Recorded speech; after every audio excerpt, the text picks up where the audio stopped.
네, 5장 포스트 코로나 시대 남북 보건 협력의 방향과 시사점 말씀드리도록 하겠습니다. 앞서 이제 북한과 여러 가지 이제 협력 사례들, 그리고 북한이 반응을 보였던, 거부했던 반응들, 뭐 종합적인 평가도 다 했는데요. 다시 한 번 더 말씀을 드리면, 어, 중요한 점은 북한과 국제사회가 보건의료 관련된 여러 가지 협력들을 추진해왔던 사례들은 분명히 존재한다라는 것입니다. 그 뭐 유엔과 뭐 가비 등 국제기구들을 통해서 그들이 이제 국제적인 원칙들에 따라서 북한의 코로나19 방역, 뭐 지원, 백신 지원 뭐 이런 것들을 하려고 했고요. 대표적으로 그 코백스를 통해서 백신 지원을 뭐 시도한 사례들이 분명히 존재합니다. 하지만 북한이 이런 이제 코백스라든가 여러 가지 상태, 여러 가지 이제 협력을 좀 거부를 하고 있는 상황, 대규모 지원이 좀 이루어지지 못하고 있는 상황이 굉장히 지금 안타까운 상황이다라고 할 수 있습니다. 그러니까 대대적인 대북 협력과 코로나 관련된 협력과 지원은 이루어지지 않고 있고, 비공개로 일부 뭐 지원이 이루어지고 있는 것이 아닌가. 뭐 중국과 특히 비공개라고 한다면 중국과 러시아, 뭐 특히 중국이 되겠는데, 비공개로 지금 이루어지고 있는 것이 아닌가라고 좀 추정할 뿐 아직 확실하게 얘기하기는 어렵다. 그래서 지금 남북 간뿐만 아니라 국제사회와 대북 보건 협력이 지금 잘 이루어지지 않고 있는 그런 상황이다라고 볼 수 있습니다. 그리고 이제 북한에 상주하고 있던 뭐 외교관들 아니면 국제기구 직원들이 다 좀 빠져나가 있는 상황이라서, 이런 국제기구들의 직원들이 다시 재입국, 재평양으로 들어가지 않는 이상 본격적으로 여러 가지 코로나19 관련된 협력이 이루어지기는 어려운 것이 아닌가, 그렇게 좀 평가를 할 수가 있습니다. 종합적인 평가 중에 이제 국가 단위로 본다면 우리나라, 뭐 한국은 지속적으로 인도주의와 정치를 분리한다는 원칙 하에서 북한에 대한 대북 보건의료 협력을 계속 추진하고 있습니다. 피력을 하고 있고, 문재인 대통령뿐만 아니라 지금 뭐 현재 윤석열 대통령, 윤석열 정부에서도 지속적으로 코로나 관련된 뭐 보건의료 관련된 부분에 대해서 여러 가지 지원 제안을 하고 있으나, 북한이 지금 반응을 보이지 않는 상태, 남북 관계가 굉장히 지금 경색되어 있기 때문에 그런 상황이라고 볼 수 있고요. 미국은 북한에 대한 뭐 적극적인 의사를 표명을 했지만, 북한이 이제 정치 군사적인 측면이 우선이다. 대북 적대시 정책을 철회하라.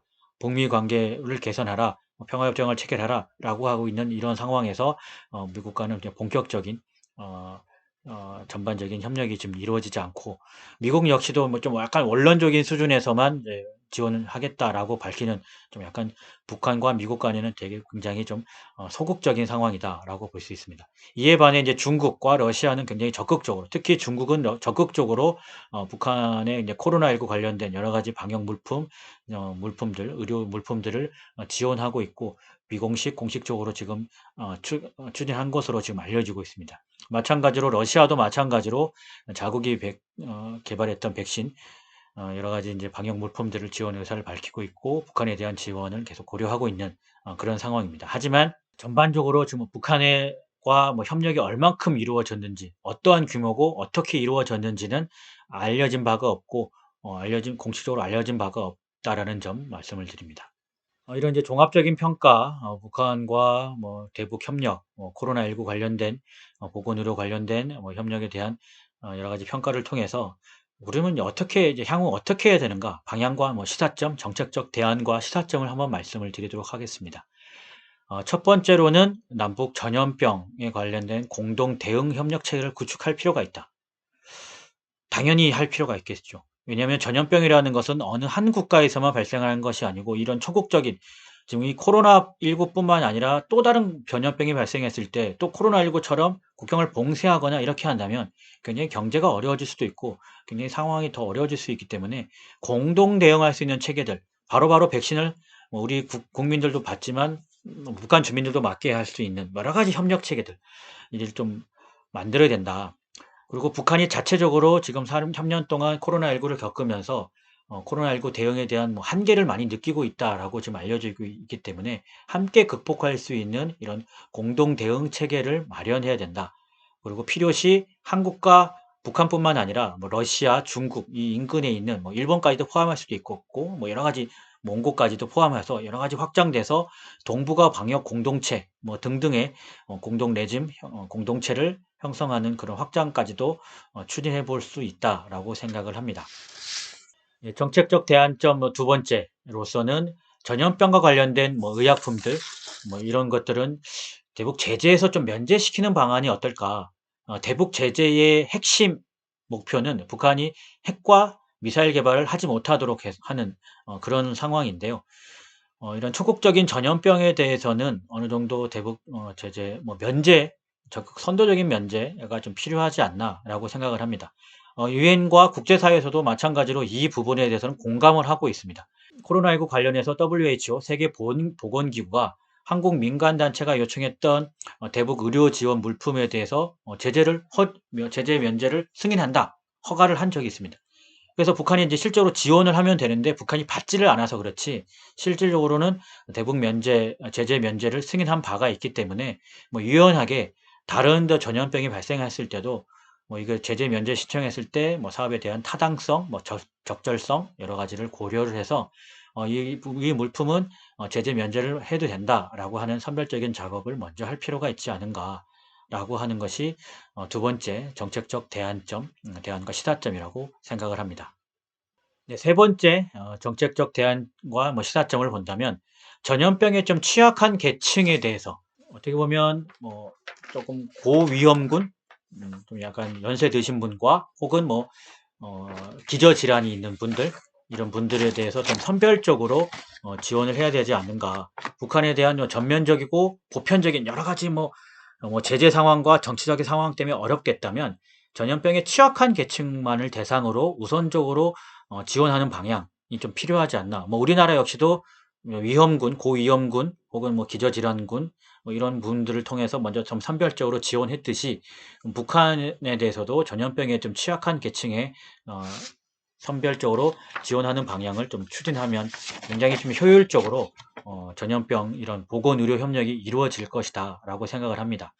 그리고 북한이 가장 또 취약한 것이 보건의료 관련해서 국제사회에 굉장히 좀 취약하다는 건 익히 알려져 있고 앞서 말씀을 드렸듯이 그래서 보편적인 지원보다도 우선적으로 선별적으로 지원을 해서 집중을 해서 이런 취약한 보건의료 현실을 좀 상쇄할 수 있는 좀 효율적으로 극복할 수 있는 방안을 좀 강구하는 것도 굉장히 좀 중요하다라고 볼 수 있습니다. 정책적 대안점과 뭐 시사점 관련해서 네 번째 사항을 본다면 보건의료 분야에 협력을 할 때는 뭐 인권 문제, 뭐 정치적인 문제, 뭐 북핵 문제 이런 문제들과는 서로 연계시키지 않는 것이 어떨까라는 것입니다. 좀 지양해야 되지 않을까라고 생각합니다. 왜냐하면 북한이 협력을 하고 싶어도 이런 정치적인 문제와 연계시킨다면 북한이 거부를 하는 움직임이 있기 때문입니다. 실예로 코로나19 관련돼서 뭐 협력을 하겠다고 할 때 미국이 이제 북한 인권 문제를 거론하니까 북한이 바로 거부를 하고 반발했던 사례가 있기 때문에 실질적으로 이런 우리가 중요한 것은 이게 전염병을 공동 대처하는 것이 중요하지 정치적인 문제를 해결하는 것은 아니기 때문에 이런 보건의료 관련돼서는 정책인 문제와 좀 분리를 해서 연계를 하지 않고 분리를 해서 대응을 하는 것이 어떨까. 또 시급하게 대처를 해야 돼서 인류 사회가 공동 대처를 해야 되기 때문에 이런 전염병의 문제에 대해서는 뭐 인권 문제, 정책인 문제, 안보에 관한 문제, 정책인 문제와 한다면 북한이 받아들일 가능성이 낮다. 그래서 시급하게 대처를 하기 위해서 북한이 받아들일 수 있는 문제, 그러니까 정책인 문제를 지양하고 최대한 함께 협력할 수 있는 문제들을 집중적으로 시급하게 처리를 하자라는 것입니다. 그리고 전염병에 대한 공동 대처를 하기 위해서는 정책인 논의보다는 보건의료 분야에 한정해서 그 분야에서 시급하게 우리 같이 함께 공동 대처를 하자라고 해서 지속적으로 협력할 수 있는 방안을 강구하는 것이 좀 필요하다라고 봅니다. 정책적 대안과 시사점 다섯 번째를 본다면 다섯 번째는 중요한 것은 코로나19뿐만 아니라 여러 가지 전염병이 상존하고 있습니다. 지금도 상존하고 있고 뭐 말라리아라든가 여러 가지 전염병이 있고 또 새로운 전염병이 나타날 수 있습니다. 이거 다른 전염병이라든가 보건의료 관련해서 협력을 확대할 수 있는 그런 추진 방안들을 마련한다는 것이 필요합니다. 특히 북한이 열악한 보건의료 환경을 봤을 때 뭐 특히 영유아라든가 뭐 임산부라든가 이런 산모들의 취약계층에 대한 지원이 필요하고 이런 것들이 협력할 수 있는 여러 가지 협력을 확대할 수 있는 방안들이 좀 필요하다. 뭐 독감이든 여러 가지 신종 전염병에 대해서 좀 선별적으로라도 선제적으로라도 협력을 확대해서 추진을 해야만이, 그것이 이제 북한물 좋은 것이 아니라 뭐 우리나라 역시도 좋은 것이고요.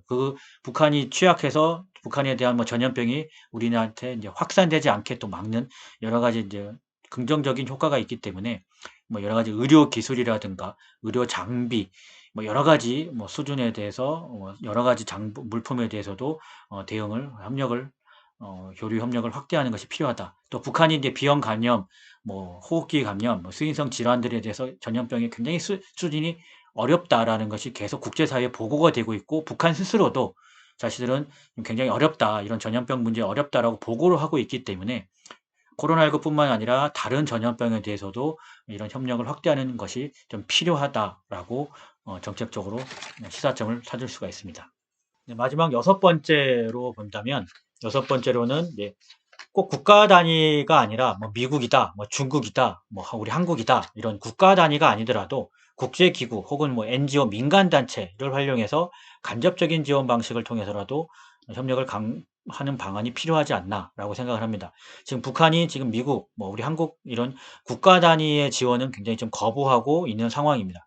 왜냐하면 정책인 문제로 인해서 당국자 간의 회담이 잘 이루어지지 않고 있기 때문에, 그러니까 비당국자들, 그러니까 민간인들 혹은 국제기구 직원들을 통해서 직접적인 협력이 아니라 간접적으로라도 협력을 통하는 뭐 유연한 대처가 할 수 있는 그런 상황, 대처 원칙을 좀 세울 필요가 있다. 왜냐하면 보건 문제라고 했을 때는 하나의 국가 차원에서 해결할 수 있는 문제가 아니라 초국적으로 함께 해야 되기 때문에 여러 가지 다양한 유연한 방식과 원칙을 통해서 공동 대처를 하자라고 해서 하는 방안이 필요하다. 따라서 뭐 민간 단체라든가 뭐 민간 기구 혹은 국제 기구, 여러 가지 다양한 기구들을 활용할 수 있는 유연한 대처 능력이 필요한 것이 하나의 마지막 여섯 번째 정책적인 대안과 시사점이라고 생각을 합니다. 이상의 이제 포스트 코로나 시대 남북 보건 협력에 대한 뭐 관련된 내용들을 좀 설명을 드렸습니다. 여러분들이 지금 이 짧은 시간에 어떻게 좀 느끼셨는지 모르겠지만, 굉장히 좀 중요한 것은 북한과의 뭐 협력이 이루어지지 않은 것이 문제가 아니라, 분명히 협력을 하려고 했으나 여러 가지 정치적인 문제, 뭐 북한의 내부적인 사정의 문제, 여러 가지 사정의 문제로 이루어지지 않았기 때문에, 다음 전염병 혹은 뭐 포스트 코로나 시대에 이제 또 다른 전염병이 나타났을 때는 이런 코로나19와 같은 이제 실패 아닌 실패, 협력이 이루어지지 않은 상황을 극복을 해서 다 함께 협력을 통해서 단기간 내에 잘 이제 슬기롭게 극복할 수 있는 방안이 마련되기를 면 좋겠다는 점을 말씀을 드립니다. 오늘의 특강을 마치도록 하겠습니다. 감사합니다.